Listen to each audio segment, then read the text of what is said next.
এ বন্ধু, এই গরমে তো সুন্দর এক জায়গায় পিকনিকে আইছি।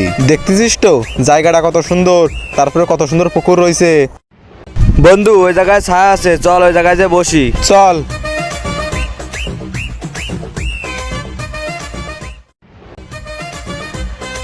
বন্ধু যে গরম পড়তেছে, এই গরমে জানটা বেরোয় যাচ্ছে।